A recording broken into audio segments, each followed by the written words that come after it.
नमस्कार. मी भाऊ तोरसेकर. तुम्ही बघतात प्रतिपक्ष. मित्रांनो, आपल्या भारतीय पत्रकारांमध्ये किंवा प्रामुख्याने मराठी पत्रकारांमध्ये एक फार आवडता शब्द आहे आणि तो शब्द आहे ऑपरेशन कमल किंवा ऑपरेशन लोटस. याचं कारण असं आहे, खरं तर मला वाटते 15-20 वर्षापूर्वी कधीतरी कर्नाटकमध्ये धर्मपाल सिंग नावाचे मुख्यमंत्री काँग्रेस पक्षाचे होते आणि काँग्रेस आणि जनता दल सेक्युलर या दोन पक्षांच्या दोन पक्षांनी मिळून एक संयुक्त सरकार बनवलं होतं आणि भारतीय जनता पक्ष हा सर्वात मोठा पक्ष विधानसभेत असताना सुद्धा त्याला विरोधी पक्षात बसावं लागलं होतं. आणि अशा वेळेला जनता दल सेक्युलर पक्षातले कुमारस्वामी, HD कुमारस्वामी वडे देवेगौडांचे सुपुत्र यांना मुख्यमंत्री पदाची लालूच दाखवून, जसं महाराष्ट्रात तुम्ही बघितलं 5 वर्षापूर्वी उद्धव ठाकरे यांना निवडणुकीचे निकाल लागल्यानंतर मुख्यमंत्री पद देतो अशी लालूच दाखवून शरद पवारांनी मतदारांच्या विरोधात जायला भाग पाडलं. ते सुद्धा एक प्रकारे कर्नाटक सारखंच होतं. कर्नाटकात ही गोष्ट पहिल्यांदा घडली की कुमारस्वामींना भाजपने 40 महिने विधानसभेचे शिल्लक आहेत, त्यामध्ये 20 महिने तुम्ही मुख्यमंत्री व्हा, 20 महिने भाजपचा मुख्यमंत्री, असं लालूच दाखवली. आणि कुमारस्वामी यांनी आपल्या पक्षाच्या आमदारांना एक एक करून धर्मपाल म्हणजे काँग्रेस आणि जनता दल सेक्युलर या सरकारमधून बाहेर पडायला भाग पाडलं. आणि शेवटी सिद्धरामय्या हे एकटे देवेगौडांचे निकटवर्ती, जे धर्मपाल सरकारमध्ये उपमुख्यमंत्री होते, तेवढेच जनता दलामध्ये आमदार म्हणून शिल्लक राहिले. बाकी सगळे आमदार एक एक करून कुमारस्वामी यांच्याबरोबर गेले आणि धर्मपाल सरकार कोसळलं आणि त्या जागी कुमारस्वामी यांचं सरकार आलं आणि त्यामध्ये भाजपचा उपमुख्यमंत्री होता. 20 महिन्यानंतर ते सरकार बदलावं लागलं वगैरे वगैरे वगैरे. त्या घटनेला तत्कालीन भाजप नेते दिल्लीतले वाजपेयी अडवाणींच्या काळातले अरुण जेटली यांनी ऑपरेशन लोटस असं नाव दिलं होतं. पत्रकारांशी बोलताना जेटली म्हणाले की आम्ही या प्रकारे आमदारांना आणि जनता दलाला फूस लावली आणि ते सरकार पाडलं, त्याला ऑपरेशन कमल असं आम्ही म्हणतो. आणि त्यानंतर तो पक्ष फोडीसाठी भाजपला कायमचा चिकटलेला शब्द आहे. त्यामुळे 1-2 आमदार फोडा किंवा अख्खाच्या अख्खा शिंदेचा पक्ष किंवा अजितदादांचा पक्ष अशा गटाने फोडा, त्याला भाजपात आणा किंवा न आणा, त्याला ऑपरेशन कमल म्हणायची एक फॅशन तयार झाली. हे असं बडबडणारे लोक आहेत किंवा असलं विश्लेषण करणारे आहेत, त्यांना मला आज एक प्रश्न विचारायचा आहे की याला जर तुम्ही ऑपरेशन कमल म्हणणार असाल तर गेल्या 2 दिवसामध्ये भारतापासून हजारो मैल दूर असलेल्या कॅनडा नावाच्या देशामध्ये जे काय घडलं त्याला तुम्ही काय म्हणणार? कारण तुम्हाला माहिती आहे, कॅनडा या देशाचे जस्टिन ट्रुडो नावाचे जे पंतप्रधान आहेत, ते तिथे सोकावलेल्या खलिस्तान्यांच्या इतके आहारी गेले की जस्टिन ट्रुडो यांनी भारताशी शत्रुत्व पत्करण्यापर्यंत मजल मारली होती. भारत सरकारवर कॅनडामध्ये मारल्या गेलेल्या खलिस्तानी घातपाती आरोपींच्या खुनाचा आरोप भारत सरकारवर ठेवण्यापर्यंत जस्टिन ट्रुडो यांची मजल गेली होती. आणि तेवढ्यावर न थांबता त्यांनी कॅनडामधल्या भारतीय मुत्सद्दी जे दूतावासामध्ये आहेत त्यांची हकलपट्टी करण्यापर्यंत मजल गेली होती. आणि त्यातून जे काय आपसातलं कॅनडा भारत असं शीतयुद्ध सुरू झालं, त्याची परमावधी झाली. भारताने पण इथून कॅनडाच्या दूतावासातल्या अनेकांची हकलपट्टी केली. हा सगळा विषय यापूर्वी चर्चा होऊन गेलेला आहे. पण गंमत अशी असते, अशा गोष्टी जेव्हा होतात तेव्हा दोन देशामध्ये इतकं टोकाचं वैर होत नाही. जस्टिन ट्रुडो यांनी एक प्रकारे पाकिस्तान सारखी भूमिका घेतली की भारत आमचा शत्रू आहे, अशा पद्धतीत जस्टिन ट्रुडो वागायला लागले. पण एक गोष्ट जस्टिन ट्रुडो विसरले, किंवा या प्रकारे उचापती करणारे पाश्चात्य देशातील अनेक मुत्सद्दी आणि राजकारणी एक गोष्ट विसरले, की ते अडवाणी, वाजपेयी किंवा नेहरू, मनमोहन सिंग, इंदिरा गांधी अशा कालखंडातला पंतप्रधानाशी त्यांचा पाला पडलेला नाही. नरेंद्र मोदी हा वेगळा माणूस आहे आणि वेगळा पंतप्रधान आहे. त्याची मुत्सद्देगिरी सुद्धा अगदी वेगळी आहे. तो उघडपणे शत्रुत्वाची भाषा बोलत नाही. पण वेळ आली आणि परिस्थिती आली तर अशा रीतीने दणका देतो की तुमचा तोल केव्हा गेला आणि तुमचा कपाळमोक्ष कधी झाला याचा सुद्धा तुम्हाला पत्ता लागत नाही. हे अमेरिकेतले, रशियातले, जगातले अनेक चीनमधले लोक ओळखतात. म्हणूनच भारताच्या पंतप्रधानपदी 10 वर्षापूर्वी नरेंद्र मोदी आल्यानंतर या सगळ्या महाशक्ती म्हणवणाऱ्या देशांनी आणि तिथल्या मुत्सद्दी व राजकारण्यांनी मोदी आणि भारताशी अतिशय सांभाळून व्यवहार सुरू केला. अकारण भारताशी वैर घ्यायचं नाही, मोदींच्या विरोधात उगाचच काहीतरी कुरापती करायच्या नाहीत, हा धडा ते सगळे शिकले. दुर्दैवाने तेवढा धडा भारतातल्या अनेक राजकीय पक्ष, भाजप विरोधी पक्ष शिकले असते तर मोदींना इतक्या सहजगत्या निवडणुका लागोपाठ जिंकून तीनदा भारताचं पंतप्रधान होता आलं नसतं. पण गंमत अशी असते की गल्लीतलं क्रिकेट खेळणाऱ्याने विराट कोहली, सचिन तेंडुलकर, गावस्कर यांना आव्हान द्यावं, यासारखे भारतातले लहान मोठे प्रादेशिक आणि राष्ट्रीय पक्ष मोदींना निवडणुकीत हरवायच्या गमजा करत असतात. आणि म्हणूनच त्यांच्याच पातळीवर जाऊन पोहोचलेल्या छचोरगिरी करणाऱ्या पत्रकारांना ऑपरेशन लोटस हा शब्द आठवत असतो. आज परिस्थिती अशी आली की जे भारतीय जनता पक्षाचे चाणक्य देशातल्या विविध राज्यामध्ये निवडणुकीनंतर सत्तांतर घडवून आणतात, त्याला जो चिकटलेला शब्द होता तोच प्रयोग आता जगाच्या एका वेगळ्या देशामध्ये मोदींच्या नेतृत्वाखालच्या भारत सरकारने घडवून आणलेला आहे. जर कर्नाटक, महाराष्ट्र किंवा मध्य प्रदेश इथे जी सत्तांतरं घडली त्याला ऑपरेशन लोटस म्हणायचं असेल तर मग कॅनडात घडलंय ते काय? कारण कॅनडामध्ये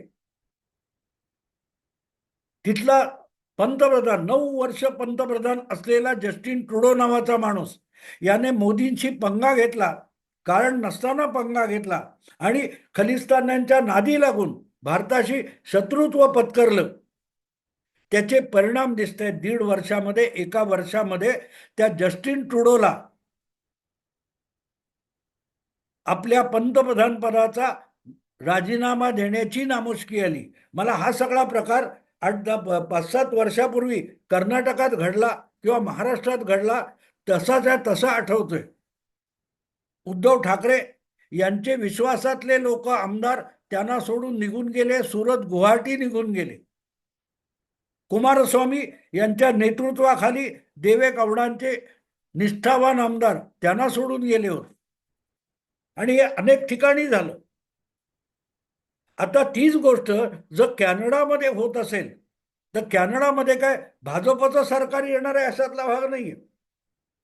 पण कॅनडामध्ये जस्टिन ट्रुडो हे अनेक पक्षीय आघाडीचं सरकार चालवतात आणि ते चालवताना त्यांना ज्या तडजोडी कराव्या लागतात, जशा उद्धव ठाकरेंना कराव्या लागल्या लोकसभा निवडणूक किंवा त्यानंतरची विधानसभा निवडणूक लढवताना, उद्धव ठाकरेंना आपलं हिंदुत्व गुंडाळून ठेवून मुस्लिम वक्फ बोर्डाचं समर्थन करावं लागलं, मुस्लिम लांगुल चालन करावं लागलं, भाजपच्या आणि संघाच्या हिंदुत्वाला त्यावर दोषारोप करावे लागले, सावरकरांविषयी बोलायची उद्धव ठाकरेंना भीती वाटायला लागली.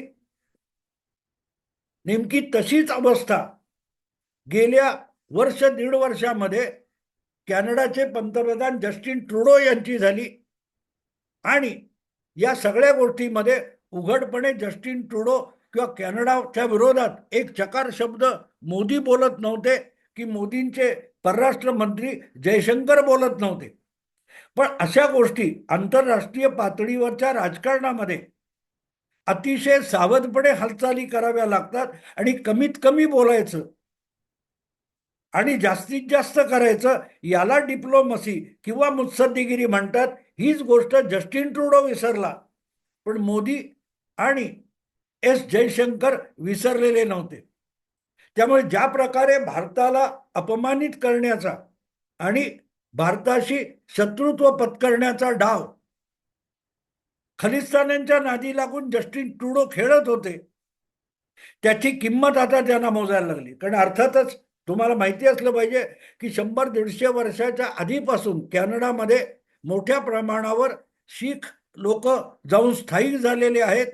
भारतीय वंशाचे शीख लोक यांनी आज कॅनडामध्ये आपला असा एक स्वतंत्र राजकीय पक्ष बनवलेला आहे आणि त्या पक्षाचे जे सदस्य तिथल्या संसदेमध्ये निवडून येतात त्यांचाही पाठिंबा असल्यामुळेच जस्टिन ट्रुडो हे तिथे पंतप्रधान होऊ शकत होते.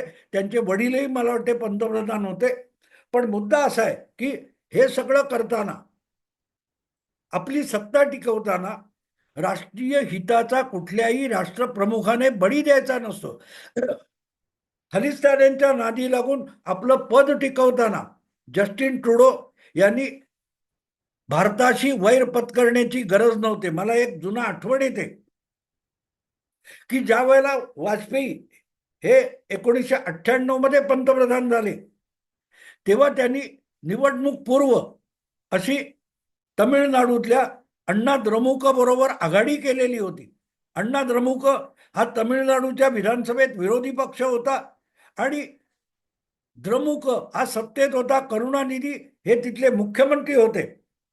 तर वाजपेयी सरकारमध्ये सहभागी होताना अण्णा द्रमुकच्या जयललिता यांनी आपला पाठिंबा कायम ठेवण्यासाठी केंद्र सरकारचा 356 वगैरे अधिकार असतो तो वापरून करुणानिधी सरकार बरखास्त करावं यासाठी वाजपेयींकडे हट्ट धरला होता, आग्रह धरला होता. पण वाजपेयी त्याला बदले नाही. जयललिता पाठिंबा काढून घेतील आणि आपलं सरकार पडेल याची भीती न बाळगता वाजपेयींनी जयललितांना साफ नकार दिला होता आणि द्रमुकचं सरकार पाडायलाही नकार दिला, बरखास्त करायला नकार दिला आणि त्यामुळे जयललितांनी पाठिंबा काढून घेतला आणि त्यामुळे वाजपेयींना लोकसभेमध्ये बहुमत सिद्ध करण्याची वेळ आली.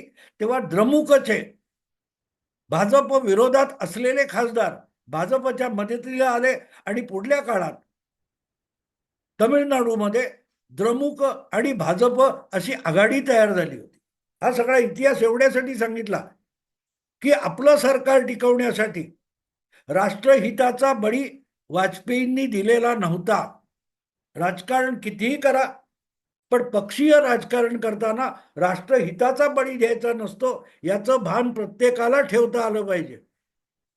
मग ते भारतातला पंतप्रधान असो किंवा ब्रिटन आणि कॅनडातला पंतप्रधान असो. हीच गोष्ट कॅनडामध्ये जस्टिन ट्रुडोना लक्षात आली नाही आणि आज अशी दुर्दैवी परिस्थिती आली की त्यांचेच एक एक मंत्री त्यांच्या असल्या चमत्कारिक मनमानीला कंटाळून राजीनामे देत गेले. त्यांच्या पक्षातच त्यांच्या विरुद्ध आवाज उठायला लागला. विरोधी पक्षात आवाज उठतच होता. पण आता अशी परिस्थिती आली आहे की कॅनडामध्ये जो खलिस्तानवादी एक शिखांचा राजकीय पक्ष आहे त्या पक्षाने सुद्धा जस्टिन ट्रुडो यांचा पाठिंबा काढून घेतला आणि म्हणूनच जस्टिन ट्रुडो यांना नाराज होऊन नामुष्कीने आपल्या पंतप्रधान पदाचा राजीनामा द्यावा लागलेला आहे. अर्थात त्यांच्या पक्षाचा नवीन नेता निवडला जाईल तेव्हा तो राजीनामा कार्यरत होईल आणि कदाचित कॅनडामध्ये नवा पंतप्रधान सुद्धा येऊ शकेल. पण मुद्दा असा आहे की मोदी ज्या पद्धतीचं राजकारण करतात मोदी आणि त्यांची टीम, सत्तेत बसलेले मंत्री किंवा पक्ष आणि पक्षाची धोरणं चालवणारे जे जे लोक आहेत, ते ज्या प्रकारचं राजकारण करतात ते जर तुम्ही बारकाईने समजून घेतलं तर ते गल्लीतल्या किंवा एखाद्या साखर कारखान्यातल्या राजकारणासारखं नाहीये. आणि त्यामुळे मोदींच्या विरोधात जाऊन काही डावपेच खेळायचे असतील तर 100 वेळ विचार करणं भाग असतं. उद्धव ठाकरे यांनी तो विचार केला नाही. शरद पवारांनी सुद्धा जी चूक केली त्याची किंमत त्या दोघांना मोजावी लागते. पण हा विषय हा फक्त महाराष्ट्र, कर्नाटक किंवा मध्य प्रदेश यांच्यापुरता मर्यादित नसतो. मोदी जे राजकारण खेळतात ते राजकारण करताना आपलं नुकसान होऊ नये आणि समोरच्याचंही होऊ नये, पण समोरचा आपलं नुकसान करायला टपला असेल तर त्याचं नुकसान नक्की झालं पाहिजे, या भूमिकेत मोदी राजकारण करत असतात, डावपेच खेळत असतात. कॅनडाला त्याचीच किंमत मोजावी लागते. कॅनडाला पाठीशी घालता घालता बायडेन जे काय राजकारण करत होते त्याच्या विरोधात उघडपणे न बोलताही नरेंद्र मोदी यांनी तिथले आगामी राष्ट्रपती होणारे किंवा राष्ट्रपती पदाची निवडणूक लढवणारे डोनाल्ड ट्रम्प यांच्याशी सन्मान मानलं. त्यांच्याबरोबरच इलॉन मस्क या मोठ्या अमेरिकन उद्योगपतीला हाताशी धरलं, त्याच्याशी आपली मैत्री आणि संबंध प्रस्थापित केले. इलॉन मस्कला भारतामध्ये त्याचे औद्योगिक हितसंबंध निर्माण करण्याची संधी दाखवली आणि त्यातून ट्रम्प, इलॉन मस्क आणि नरेंद्र मोदी यांच्यामध्ये जो एक मैत्री भाव निर्माण झाला त्यातून गेल्या काही महिन्यातलं राजकारण आपल्याला दिसायला लागलेलं. बायडेन यांना निवडणुकीतून बाजूला व्हावं लागलं. बायडेन यांच्या जागी अध्यक्षपदाच्या उमेदवार झालेल्या ज्या महिला होत्या, त्यांचं तुलसी, मला वाटते तुलसी काय काय नाव आहे त्यांचं, तर त्या सुद्धा पराभूत झाल्या. आणि ज्या दिवशी अमेरिकेतलं अध्यक्षपदाचं मतदान संपलं त्यानंतर इलॉन मस्क यांनी खुलेआम सांगितलं होतं की बायडेनचा पराभव ही सुरुवात आहे, पुढचा नंबर हा कॅनडाच्या जस्टिन ट्रुडोचा आहे. हे मला वाटतं 5 का 7 नोव्हेंबरला इलॉन मस्क यांनी सांगितलं होतं. त्याच्या पुढे जाऊन डोनाल्ड ट्रम्प यांनी कॅनडाला आणि जस्टिन ट्रुडोला धमकी दिली की देश चालवता येत नसेल तर अमेरिकेचं आणखीन एक राज्य म्हणून तुम्ही युनायटेड स्टेट्स ऑफ अमेरिका मध्ये स्वतःला विसर्जित करा. कुठपर्यंत येऊन पोचले बघा. एक तो कोण पन्नू आहे, गुरप्रीत पन्नू, खलिस्तानी, अमेरिकेत बसून उचापती करणारा, त्याला आश्रय देऊन त्याच्या आहारी गेलेले बायडन सारखे किंवा तो निज्जर सारखा खलिस्तानी कॅनडामध्ये त्याला आश्रय देणारे ट्रुडो, या दोघांना ऑपरेशन कमल म्हणजे काय त्याची चव आत्ता चाखायला मिळाली असेल. कारण विषय फक्त ट्रुडो पुरता मर्यादित राहत नाही. लवकरच आणखी मला वाटते 1-2 आठवड्यामध्ये, 10 दिवसामध्ये अमेरिकेचे नवे राष्ट्राध्यक्ष म्हणून डोनाल्ड ट्रम्प देशाची राजकीय सूत्र, सत्ता सूत्र आपल्या हाती घेतील आणि त्यानंतर हा अमेरिकेत दडी मारून बसलेला पन्नू नावाचा खलिस्तानी आहे, त्याचं काय होईल याची कल्पना आत्तापासून करा.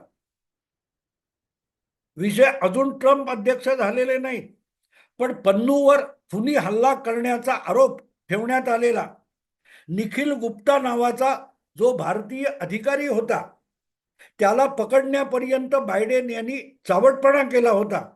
त्याच्यावर आरोप ठेवून त्याला आरोपी बनवण्याचे डावपेच खेळले गेले होते. त्या निखिल गुप्ताला निमूटपणे भारतात सुखरूप पाठवण्यापर्यंत बायडेन यांची नामुष्की झालेली आहे. पण आता निखिल गुप्ता भारतात पोहोचलाय, ट्रम्प अमेरिकेचे अध्यक्ष होत आहेत, जस्टिन ट्रुडोला पायउतार व्हावं लागतंय. ऑपरेशन कमल हे आंतरराष्ट्रीय पातळीवर ऑपरेशन लोटस कसं झालं असं आता म्हणणार का आपण? विचार करा मित्र, विचार करा. कारण ज्या पद्धतीचं राजकारण मोदी खेळतात ते गुजरात पुरतं मर्यादित नाहीये, ते मंदिर मशिदी पुरतं मर्यादित नाहीये. जागतिक राज्यव्यवस्था, भूराजकारण, जिओपॉलिटिक्स बदलण्याच्या प्रयत्नात नरेंद्र मोदी आहेत आणि त्यामध्ये त्यांनी आंतरराष्ट्रीय पातळीवर ठराविक राजकारणी आपले मैत्र करून घेतलेले आहेत. अशा वेळेला ऑपरेशन लोटस वगैरे खोलचटपणा बाजूला ठेवून मोदींना समजून घेणं आवश्यक आहे. कारण त्यामध्ये जस्टिन ट्रुडो ही सुरुवात आहे. जस्टिन ट्रुडो ही सुरुवात आहे, एवढंच मी आता सांगतो. नजीकच्या काळामध्ये म्हणून आता किती पळापळ झाली बघा, की भारताला एकदा काय तो व्हिटोचा अधिकार देऊन टाका इथपर्यंत गडबड झालेली आहे. कारण राष्ट्रसंघ काय तो युनो राष्ट्रसंघ शिल्लक राहील का अशी परिस्थिती हळूहळू येत जाणार आहे. कारण ऑपरेशन लोटस म्हणजे काय याची जाणीव अख्ख्या जगाला होईल. आता अधिक बोलत नाही मी या विषयात, माझ्या डोक्यात काय काय चाललंय हा वेगळा विषय. पण मी एक गोष्ट सांगतो की मोदी सारख्या राजकारण्याला हरवण्यासाठी त्याला समजून घेणं आवश्यक आहे. ही गोष्ट राहुल गांधींना दूर दूरपर्यंत शक्य नाही, पण भले भले पवारांसारखे जे अत्यंत स्वतःला मुत्सद्दी धूर्त म्हणतात त्यांना सुद्धा अजून मोदी आवाक्यात आणता आलेला नाही, समजून घेता आलेला नाही. या पार्श्वभूमीवर कॅनडाचा बळी सुद्धा ऑपरेशन लोटसने घेतला हे तुमच्या नजरेत आणून द्यायचं. म्हणूनच ही नुसती विषयाची तोंडओळख केली आहे.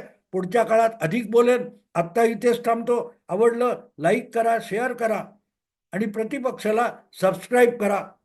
नमस्कार.